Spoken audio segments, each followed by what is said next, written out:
today's session on prostate gland. It is an accessory male reproductive organ. It is present in the lesser pelvis.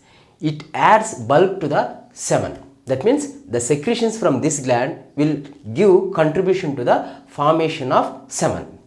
Right? So, it is an accessory male reproductive organ present in the lesser pelvis, behind the symphysis pubis, in front of the rectum, and on either side it is embraced by levator ani muscle, and it is present below the bladder neck and present above the urogenital diaphragm or perineal membrane. Right? Let me show you that in the diagram. This is symphysis pubis. This is urinary bladder. This is urethra. This is bulbar urethra. And this is penile urethra. This is navicular fossa. This is glans penis. This is scrotal sac. And behind the urinary bladder, we know that there is rectum and anal canal. So this is rectum and the lower part is anal canal. Behind the rectum, sacrum. So this is sagittal section of sacrum. So this is male pelvis. See here, symphysis pubis is in front, ampulla of rectum behind, and here there will be one membrane. What is that membrane? Perineal membrane. So this is perineal membrane. Of course, this is transverse perineal ligament and this is arcade pubic ligament. So this is perineal membrane. Right? Here, behind the perineal membrane, there will be perineal body. So this is perineal body. Right? See, below the bladder neck, above the perineal membrane, behind the symphysis pubis, in front of ampulla of rectum. Here one gland is there. That gland what we are calling prostate gland. So now we are going to discuss about this gland. So this is prostate gland. Into the prostate gland, from behind, there will be two structures are opening. What are those? Ejaculatory ducts. Ejaculatory ducts are formed by ducts of seminal vesicles. Imagine this is seminal vesicle and this is the duct of seminal vesicle. And here vas deferens. This is vas deferens. Duct of seminal vesicles and vas deferens united and forms ejaculated duct. That ejaculated duct opening into the prostatic urethra. If you want to say very specifically, it will be opening on the colliculus seminalis. So this is ejaculated duct. Here we can find one more cul-de-sac like structure. What is that? Prostatic utricle. This is the sagittal section of male pelvis and this is the location of prostate gland. Very simple. It is present behind the symphysis pubis, in front of ampulla of rectum, above the urogenital diaphragm or perineal membrane. According to the old concept, here there will be urogenital diaphragm. But new concept stating that there is no existence of urogenital diaphragm. That's what here I am telling, perineal membrane. Above bladder neck, below perineal membrane. On either side, it is embraced by levator ani muscle. If you want to show that, we have to take coronal section. Let me take that also. This is urinary bladder. This is prostatic urethra. And this is membranous urethra. This urinary bladder contains trigone. This is trigone of urinary bladder. And here, opening of ureters. So, this is prostatic urethra. Prostatic urethra surrounded by prostate gland. So, this is prostate gland. On either side, prostate gland embraced by muscle. That muscle, what we are calling levator ani muscle. So, this is levator ani muscle. This is the location of prostate gland. Any difficulty up to here? Anteriorly symphysis pubis, posteriorly ampulla of rectum, above bladder neck, below urogenital diaphragm or perineal membrane, and on either side it is embraced by levator ani muscle. Now we know location. Now we will go for measurements. The measurements of prostate gland is 4 into 3 into 2. That means 4 centimeters width, 3 centimeters length, 2 centimeters thickness. If you observe here, width is more than the length. See, width is more than the length. This width we have taken at the base. So, width is more, length is less. Any structures are like this? which are having more width than the length? Yes. Along with prostate gland, pituitary gland, pons, cecum. Pituitary gland, pons, cecum, and prostate gland. These are the four structures bearing more width than length. In these four structures, three are starting with P only. You remember like that. Prostate gland, pituitary gland, pons, and last one is cecum. So these are the structures having more width than length. Clear? And what is the weight of the gland? It is around 8 grams weight. 8 grams weight. Right? Now we know location and measurements. Now we will go for what are the presenting parts. That means what are the different parts which are present in the prostate gland. Since it is triangular in shape or it is inverted cone shaped structure, it is having base and apex. See, it is having base and apex, and it is having anterior surface, posterior surface, then two inferolateral surfaces. These are the presenting parts: apex, base, anterior surface, posterior surface, and two inferolateral surfaces on either side. Clear? Now we will discuss one by one. First one, if you take apex. See, this is apex. Apex is directed downwards and resting over the urogenital diaphragm or perineal membrane. Right? And this is apex. Apex is present in front of anal canal separated by perineal body. And apex encircles or apex surrounds the urethra, where at the junction of prostatic urethra and membranous urethra. See, this is membranous urethra and this is prostatic urethra. At this junction, apex of the prostate gland will be encircling the urethra. Clear? So that is about apex. Now we will discuss about base. See, this is base. Base is directed upwards and encircling the bladder neck. See, it is encircling the bladder neck. Structurally, it is continuous with the bladder neck, and there will be one circular groove at the junction of bladder neck and prostate gland. This circular groove contains venules of prostatic venous plexus. See, this is circular groove. In this circular groove, there will be venules of prostatic venous plexus. That is about circular groove which is present at the junction of urinary bladder and prostate gland. Now we will see one structure passing through the base. For that, I am taking the same section here. This is prostate gland, side view. This is base. This base pierced by urethra, where at the junction of anterior 1/3 and posterior 2/3. At this junction, there is piercing of urethra. So here urethra is piercing. Here there is cul-de-sac. What is that cul-de-sac? Prostatic utricle and ejaculatory duct. This ejaculatory duct is formed by ducts of seminal vesicles and vas deferens. This is the side view. Base pierced by urethra. So base is pierced by urethra.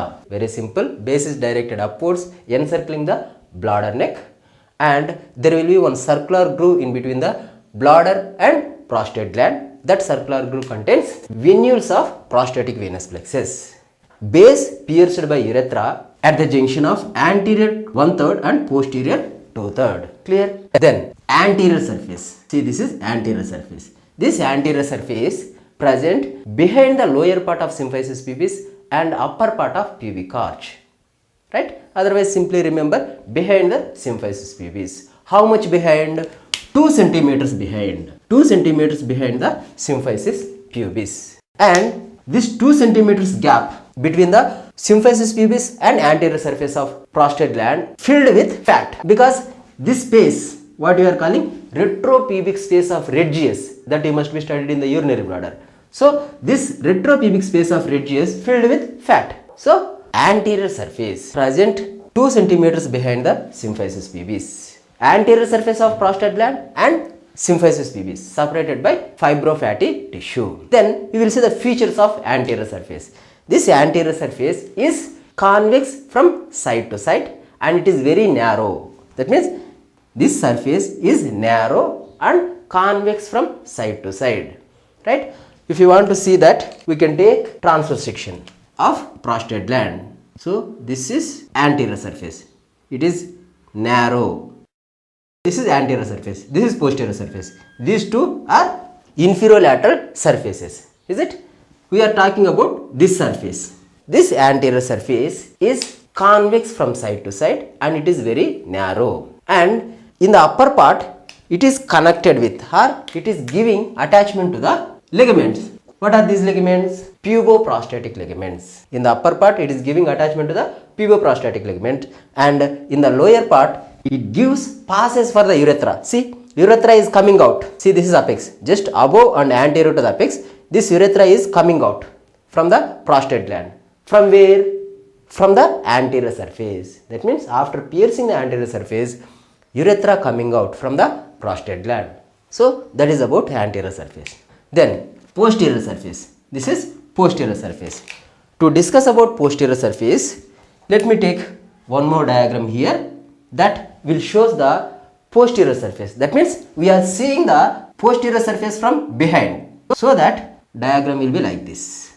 So this is posterior surface. Posterior surface having one transverse groove. This is transverse groove. This transverse groove separating the posterior surface into upper part and lower part. Through this groove, two structures are entering into the prostate gland to open into the prostatic urethra. What are these two structures? Here we have discussed ejaculatory ducts. So here these two are the ejaculatory duct. Right? Then this lower part also divided into two parts by one vertical sulcus. This is one vertical sulcus. Right? So that this lower part also divided into lateral lobes.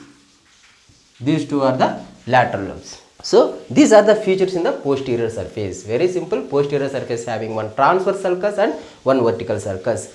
Transverse sulcus divides the posterior surface into upper part and lower part. Upper part represents the median lobe, lower part represents the lateral lobes. These two lateral lobes are separated by one vertical sulcus or vertical groove. Then transverse sulcus having two openings on either side of the midline. These two openings are ejaculatory duct openings. That is about posterior surface features. Now we will see what are the relations and how it is related with the rectum and anal canal. This is peritoneum. Is it or not? Peritoneum covers the superior surface of the urinary bladder. Then it covers small posterior part of the urinary bladder. Then it forms one pouch here. This pouch what we are calling rectovesical pouch. This pouch what we are calling rectovesical pouch. From the lower part of the rectovesical pouch to the perineal body, there will be one septum. This is the septum. This septum what we are calling rectovesical fascia of Denon Villiers. What is this? This fascia what we are calling rectovesical fascia of Denon Villiers. Rectovesical fascia of Denon Villiers. Denon Villiers. Rectovesical fascia of Denon Villiers. Actually, it is embryological remnant of lower part of rectovesical pouch. That means in the development, this rectovesical pouch extends up to here. But when the development is going on, these two layers of peritoneum fused and forms septum here. So that this rectovesical pouch is present only in the upper part. In the lower part, it remains as a fascia. That fascia what we are calling fascia of Denon Villiers. So it is embryological remnant of lower part of rectovesical pouch. So this rectovesical fascia separating the posterior surface of the gland with the rectum, and this posterior surface of prostate gland present 4 centimeters above the anus. That means if you take the measurement from the anus to the posterior surface of the prostate gland, from here to here length will be around 4 centimeters. That's what we can easily palpate the posterior surface of prostate gland by perrectal digital examination. What does it mean? Examiner will insert the digit. Digit means fingers. Insert the digit through the anal canal and rectum, and he can palpate from here. He can palpate the posterior surface of prostate gland from the rectum. Right? That examination what we are calling perrectal digital examination. With this examination, examiner will come to conclusion that whether there is enlargement of gland or not. If there is enlargement, examiner will feel hard, irregular, fixed structure. That means he cannot found this sulcus. He will feel very irregular, hard and fixed structure. So that is about posterior surface. Then we will discuss about two inferolateral surfaces. Actually, these two are the inferolateral surfaces. These two inferolateral surfaces are related with the lateral wall of pelvis. That is one point. Then these two inferolateral surfaces are embraced by levator ani muscle, so that this part of the muscle, what we are calling levator prostate. If you want to say very specifically, anterior fibers of levator ani muscle.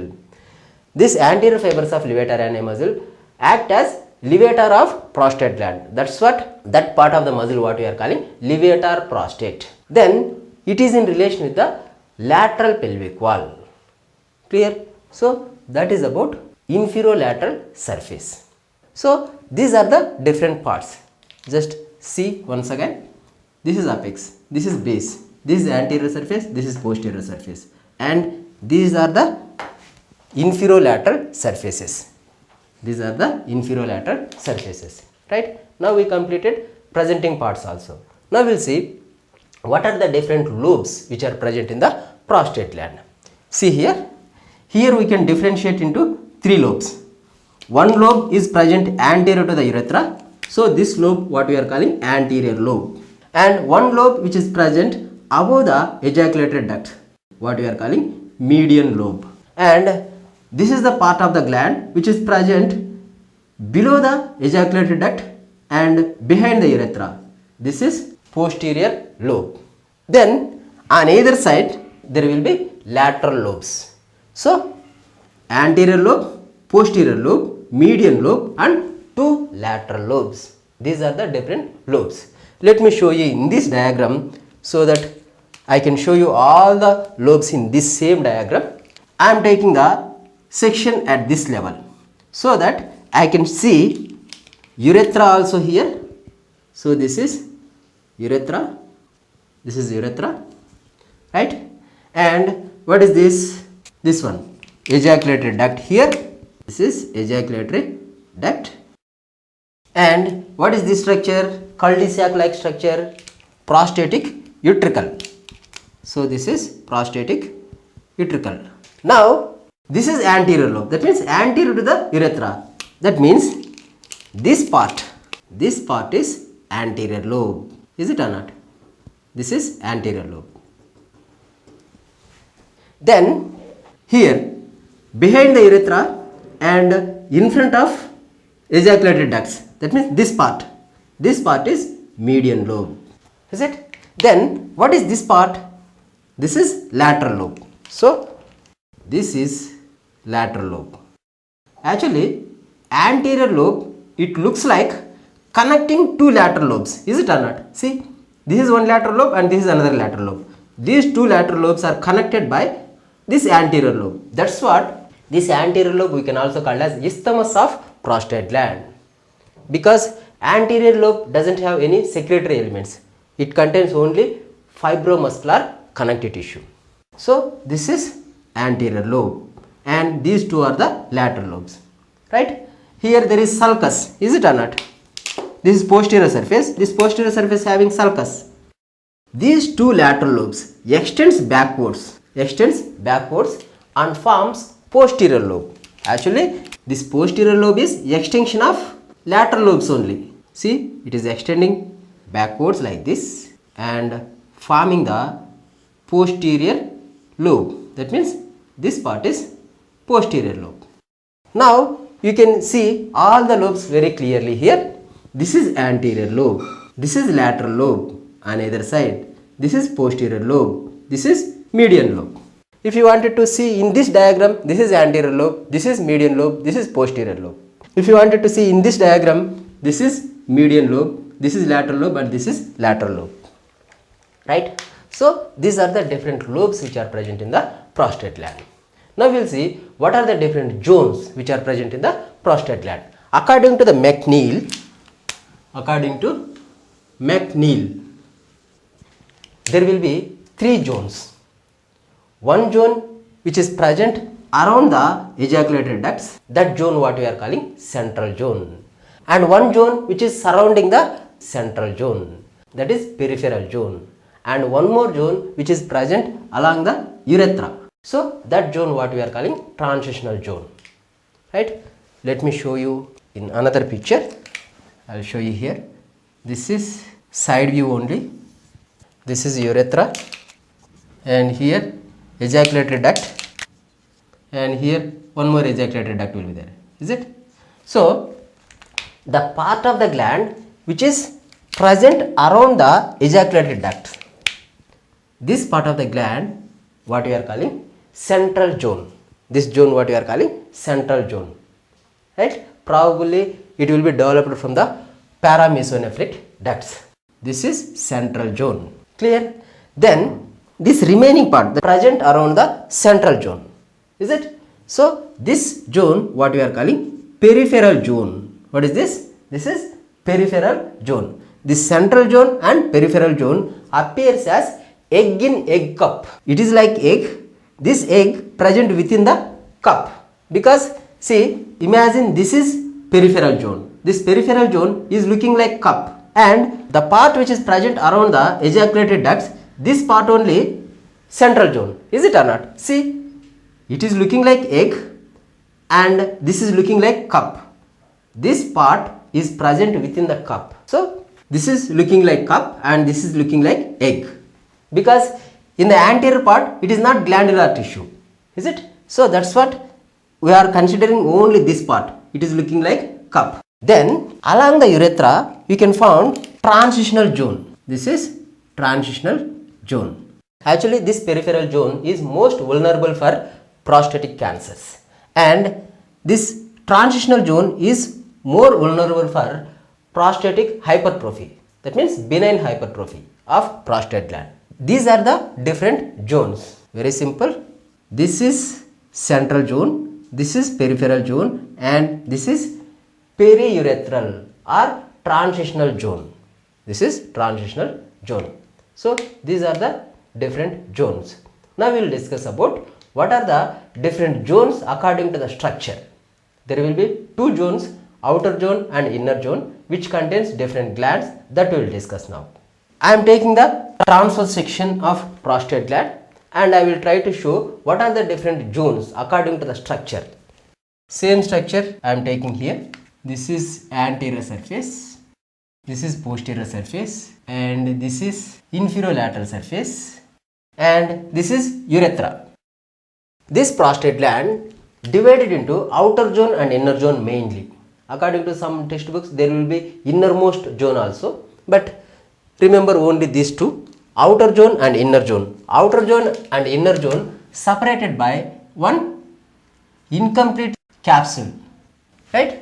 This outer zone contains main glands of prostate. That means here we can find main glands, right? And these are the ducts of those glands. These are ducts of those glands. And you should be carefully remember that this anterior part doesn't have any glandular substance. That's what, if you want to draw that, this is anterior part. This anterior part contains fibromuscular connective tissue. Only this part only glandular, right? So these are glands. I am drawing roughly. These are branched tubuloalveolar glands. Branched tubuloalveolar glands, right? So ducts of these glands are arched in the posterior part and opens into prostatic urethra. If you wanted to say very specifically, these ducts will be opening into the prostatic urethra below the level of colliculus seminalis. Below the level of colliculus seminalis, right? So these are main prostatic glands.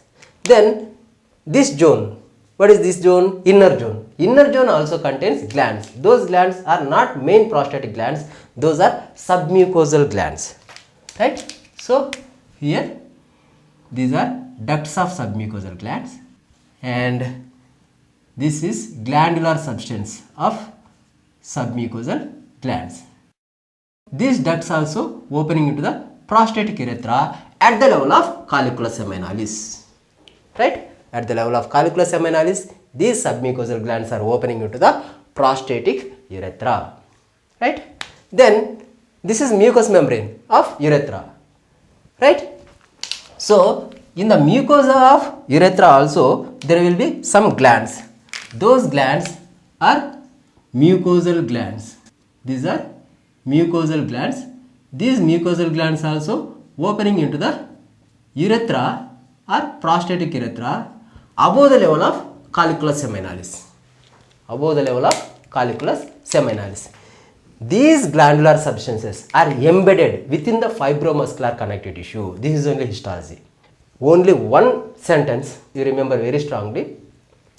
Glandular substance of prostate gland present within the fibromuscular connective tissue. This glandular substance is formed as follicles. Those follicles are lined by columnar epithelium. Right? Within the lumina of it, we can find the secretions. When age advances, those secretions become like amyloid bodies or prostatic cancrescence. That we will discuss in very brief manner. Right? So this is about zones according to the histological structure. Then what are the structures present within the prostate gland? See, this is prostatic urethra. This is prostatic utricle. This is ejaculatory duct. So these are the structures which are present within the prostate gland. Right? About these things we have described in the urethra. That's what I am not repeating. What is urethral crest? What is urethral sinus? What is prostatic utricle? What is colliculus seminalis? Those things we have already discussed. Actually, ducts of these glands are opening into the prostatic sinus or urethral sinus. Right? That we have already discussed. That's what I am not repeating. Then we have to discuss about capsule. See, this gland surrounded by capsule. It is having true capsule and false capsule. That means it is having two capsules. One is true capsule, another one is false capsule. True capsule is nothing but it is formed by condensation of fibrous tissue of the gland. What is it? Condensation of fibrous tissue of the gland. So this line what I have drawn, imagine this one is true capsule. True capsule is formed by condensation of fibrous connective tissue which is present within the gland. That same connective tissue extends into the gland as stroma. Then surrounding the true capsule there will be false capsule. This is false capsule. False capsule surrounds prostate gland and urinary bladder in the same compartment. It surrounds urinary bladder and prostate gland in the same compartment. In between the true capsule and false capsule there will be venous plexus. That venous plexus what we are calling prostatic venous plexus. If you wanted to say formation of false capsule is formed by endopelvic fascia or condensation of endopelvic fascia. It extends anteriorly as 4 ligaments. 2 are medial puboprostatic ligaments, 2 are lateral puboprostatic ligaments. Medial puboprostatic ligaments attaches from apex of prostate gland to the posterior surface of pubis. Then lateral puboprostatic ligaments attaches at the base of the prostate gland to the posterior surface of pubis. These are the puboprostatic ligaments, medial and lateral puboprostatic ligaments. Then posteriorly it blends or posteriorly it forms as septum or fascia. That fascia what we are calling fascia of Denon-Villiers. So these are the different components which are arising from the false capsule. If you wanted to say one more capsule, there will be pathological capsule or surgical capsule. When this gland is enlarged, the peripheral part of the gland will become compressed or condensed. That compressed part of the gland which is present at the periphery, that part of the gland we can also call as surgical capsule or pathological capsule. Very simple. Imagine this is inner part of the gland. This inner part of the gland is enlarged because of tumors. This peripheral part of the gland is there, no? That peripheral part of the gland will be compressed and it forms like capsule. That capsule what we are calling pathological capsule or surgical capsule. Right? Now we have discussed almost all features related to the prostate gland. Now we will discuss about blood supply, nerve supply, lymphatic drainage. First if we take blood supply, prostate gland supplied mainly by 3 arteries. One is inferior vesicular artery, then middle rectal artery and internal pudendal artery. Remember these 3 structures carefully. One is inferior vesicular artery. Vesicular means what? Urinary bladder. After supplying to the vesica, it will be supplying to the prostate gland also. Then middle rectal artery. After that, internal pudendal artery. Branches from these arteries enters into the capsule. That means they pierces the capsule and forms plexus beneath the capsule. That plexus what we are calling subcapsular plexus. Right? Then they will forms one more plexus around the urethra. That plexus what we are calling periurethral plexus. These plexus will supply to the gland. Right? Otherwise, simply remember these three arteries, that will be sufficient. Inferior vesicular artery, middle rectal artery and internal pudendal artery. Then venous drainage. Venous blood from the prostate gland enters into prostatic venous plexus. See, the plexus which is present in between the true capsule and false capsule. This plexus what we are calling prostatic venous plexus. In the upper part, this is vesicular venous plexus. From the prostatic venous plexus, venous blood will be draining into the internal iliac vein. Right? So, that is only venous drainage. If you wanted to extend still more, from here one vein is coming from the penis. What is this vein? Deep dorsal vein of penis. The deep dorsal vein of penis connected with prostatic venous plexus. Then any other connections are there? Of course, it will be connected with the vesicular venous plexus. Then this plexus, that means this prostatic venous plexus connected with vertebral venous plexus. After passing through the ventral sacral foramen, communications from the prostatic venous plexus to the vertebral venous plexus. There will be some valveless communications. That means those communication doesn't have any valves and the wall thickness is very less. So from here there will be communication to the vertebral venous plexus.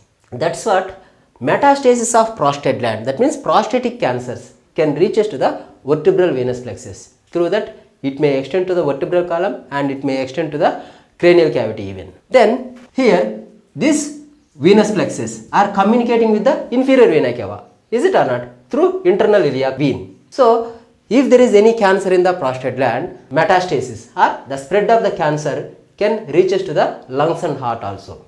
So that is about venous drainage. Then what about nerve supply? Nerve supply is very simple. Preganglionic fibers of parasympathetic nerves arising from S2, S3, S4. Fibers pass through the pelvic splanchnic nerve and supplies to the prostate gland. Then sympathetic nerves are arising from L1 and L2. That means preganglionic fibers are arising from L1 and L2. They pass through the superior hypogastric plexus and supplies to the prostate gland. Right? So that is about nerve supply. Then lymphatic drainage. Lymphatic drainage mainly drains into internal iliac group of lymph nodes and sacral group of lymph nodes, and few lymphatics will be draining into external iliac group of lymph nodes also. This is about lymphatic drainage. Now we will discuss about what are the changes at different age periods. That means what are the changes which will happen within the prostate gland at different ages. First, if we take prepubertal prostate gland. This gland is very smaller in size and it contains only duct system. That means there is no secretory elements are developed. Only duct system will be present. At the puberty, glandular element will be developed under the influence of testosterone. Right? At the puberty, testosterone will be released, so that glandular element will be developed. And within 1 year, it becomes double the size than prepubertal prostate gland. Then, in between the 20 to 30 years of age, the glandular element grows more and the epithelium of glandular acini will folded more. Okay, let me show you here. Imagine this is the one acini. This acini having lining epithelium. So this lining epithelium folded. See, this lining epithelium is folded more. This feature we can see in between the 20 to 30 years of age. Then up to 45 years of age, this structure will remain same. After 45 to 50 years of age, prostate gland start involute or it may start enlarging. If it is involuting, that condition what we are calling senile atrophy. If there is increasing the size, that is senile hypertrophy. Actually, these follicles contains secretions of these acini. Right? When the age advances, these secretions forms like pink bodies. These pink bodies what we are calling amyloid bodies or prostatic cancretions. The number of amyloid bodies will be more when age advances. So these are the age changes. I told very briefly, that will be sufficient. Clear? Now we will see what are the applied aspects. Here two things we have to describe very carefully. One is cancer, another is benign hypertrophy. Right? So if we take first benign hypertrophy of prostate gland, which will be happening mainly in this zone, periurethral zone. Okay, and in the median lobe. Actually median lobe will form the uvule vesicae, that we know, right? Median lobe of prostate gland will form one small projection like at the apex of trigone. So this projection what we are calling uvule vesicae. When there is benign hypertrophy or when there is enlargement of prostate gland which leads to obstruction of urinary outflow.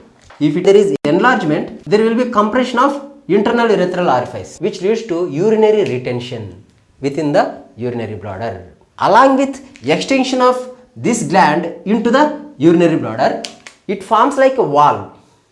Because of that, when the patient strains more, it will obstruct more, and when he relaxes, that time urine will be passed because it forms like a wall and it obstructs the urethra. That's what, when he strain more, it obstructs more. When he relax, urine will pass through the urethra. In this condition, patient experience urgency of urination and frequency of urination. That means he will void urine more times, but very little amount of urine will be passed because there is obstruction here.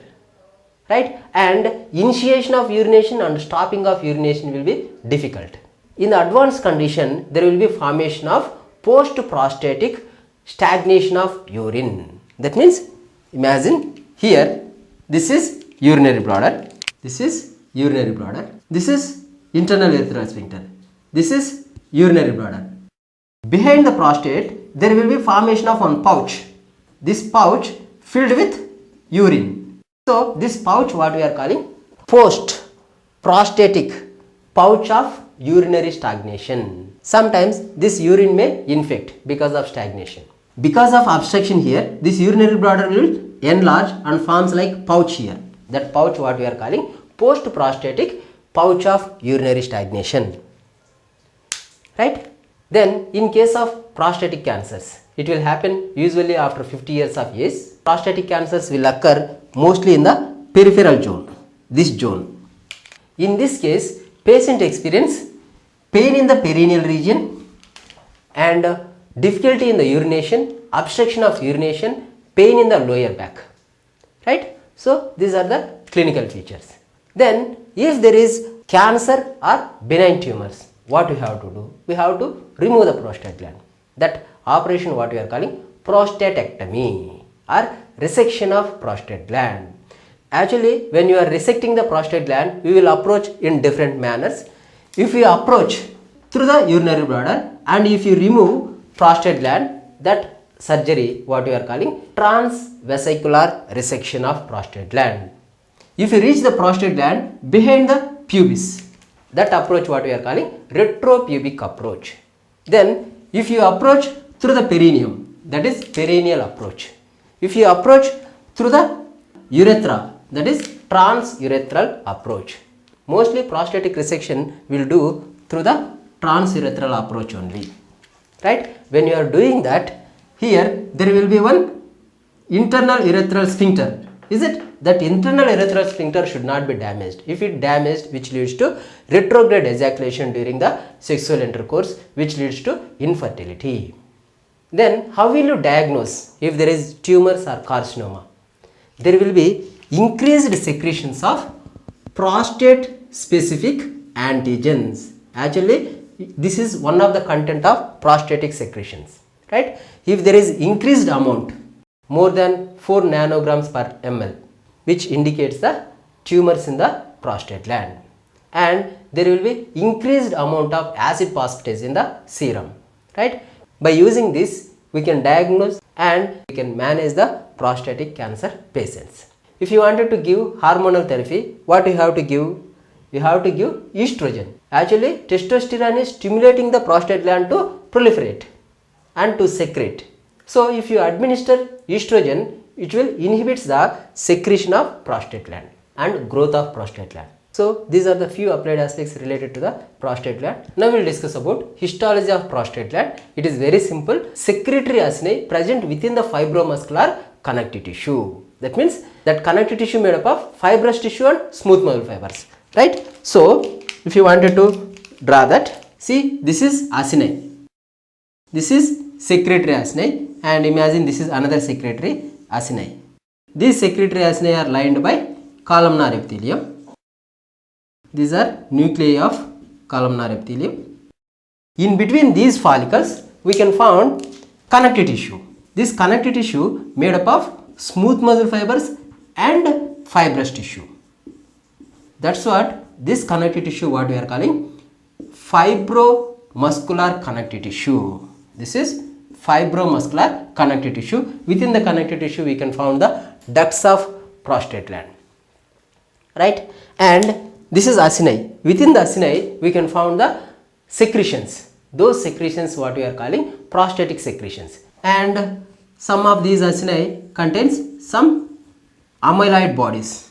See, these are amyloid bodies. We can also call it as prostatic cancretions. In between these acini, we can see fibromuscular connective tissue. This fibromuscular connective tissue contains ducts of these prostatic glands. So here, ducts of prostate glands, and you can see the blood vessels, nerves, all those structures. Clear? So this is about histology of prostate gland. Very simple. These are prostatic acini. These prostatic acini embedded within the fibromuscular connective tissue. These acini are lined by columnar epithelium. These acini contains secretions. These secretions are prostatic secretions, right? Some acini contains amyloid bodies or prostatic cancretions, right? So these prostatic cancretions are formed by prostatic secretions only.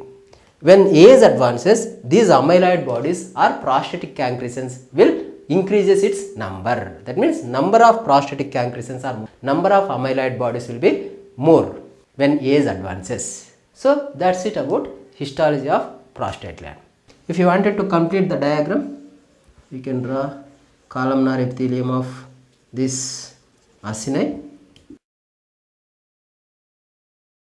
These are muscle fibers. So you can draw smooth muscle fibers like this, spindle shaped smooth muscle fibers, and you can put the nucleus for them. So this is the histology of prostate gland.